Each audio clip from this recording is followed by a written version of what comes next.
Hi guys! Welcome back to another video. I hope you guys are all great. You guys are having a great week. I'm just getting ready for the day. You guys just saw me do like my skincare routine and I'm getting dressed, and I wanted to pop on because I got a question, or I've gotten a few questions about how I pick out my clothes, how I find my style, and how I put things together. And I don't know, that's kind of like a long answer because I start with, I am mostly drawn to the 70s era. So I was born in the 70s, but I grew up in the 80s really. And I am mostly drawn to that effortless, kind of natural sex appeal of the 70s. That's what I really like. So think of like Bianca Jagger, Cher, Demi Moore in today's world, Ali McGraw, Studio 54. Like, I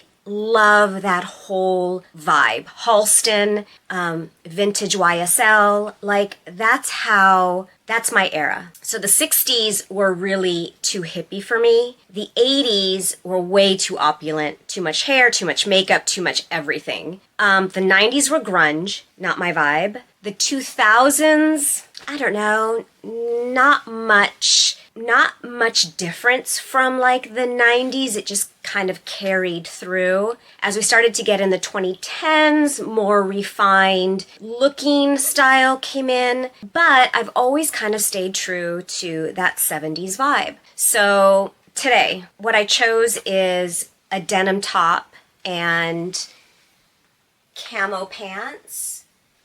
But my 70s vibe for today is the denim top. So I unbutton it down to kind of where my bra strap is. And it's like a casual, effortless vibe. That's how I do my hair. That's how I do my makeup. I think my hairdresser calls it 70s babysitter, I think is what I heard him say. And when you think about that, you know, you think of like that babysitter that's in a pair of OP shorts, a hang 10 t-shirt or tank top, really long, thick, healthy hair, and that's kind of my vibe. So when I get dressed, when I go shopping, when I'm online shopping, that's where I tend to fall. I stay away from color, I stay away from flowers, I stay away from like the traditional feminine kind of cuts and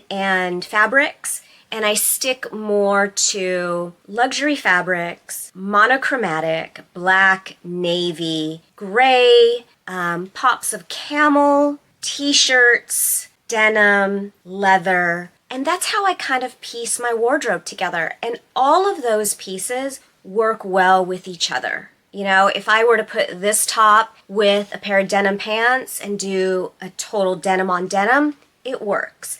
I put this top with the camo pants, you know, that works. If I put this top with a pair of leather pants, that works. If I put this top on with the Alexander McQueen bubble skirt, it works. So I buy pieces that I can interchange and that I can wear with a lot of different things. I like to spend money on the luxury of fabrics, the luxury of a good cut, but I don't like to spend money over and over and over again on trends, because they'll be out next week. And so then I'm looking for the next trend or the next it item. So, you know, it's not rocket science, but I think it's knowing exactly what you like and then following that thread all the way through. And it does take some trial and error. It does take, you know, spending some money where you're like, shit, I shouldn't have spent that on that. And knowing, okay, I like this, but I don't like that. So I would say when you're building your wardrobe, I would start with, what is it that you're drawn to first? Is it an era? Is it a specific designer? Is it a specific celebrity with a style? You know, I think that inspiration comes from anywhere and everywhere. It can be a specific, I don't know, painter or sculptor. You know, it just depends on what resonates with you. And then from there, paring it down to, you know, what kind of colors do I like? Do I like colors? Do I not like colors? You know, we are very influenced by what's going on in the moment, and there are influencers that are doing that. And I'm not even talking about like the TikTok influencers. I'm talking about like, you know, Anna Wintour and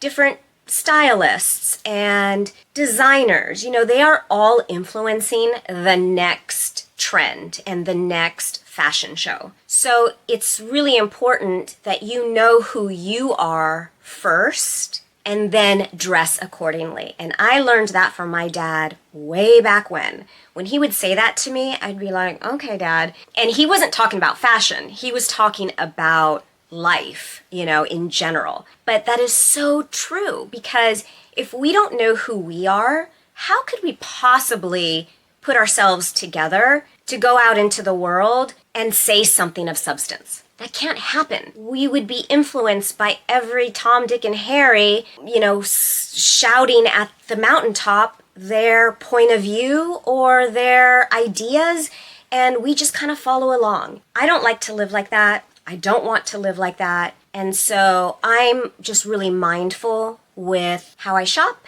and what I want to buy, and I'm clear as to what I like. For sure it can change, and for sure it does change. But my foundation is really that 70s sexy girl vibe. It is definitely more natural in hair, natural in makeup, and for me, it's the pursuit of health of skin, health of body, health of hair, and that all changes. Every decade that we're older, that changes, because what we put on our skin, what we put on our hair, what we put on our bodies, what we put into our bodies has to change, because what we are at 15 is not what we are at 25, is not what we are at 35, it's not what we are at 45. And so it's really important to keep checking in as to what we need in that moment. And don't get caught up with, yeah, but I used to in my 20s or my 30s. That time is gone. And in order to move into the next decade gracefully, it's important to take inventory of yourself, what you like, where you are, what is needed, so that then, you know, the process is graceful. So that's how I approach it. I don't know if it makes sense to you, but that's what makes sense to me. All right, you guys, leave me your comments. Keep leaving them. I love them. And I hope you guys are all great. Have a great week. And I'll see you guys on Sunday. Thanks for watching, guys. Hit subscribe for more. Leave me your comments. Talk to you soon.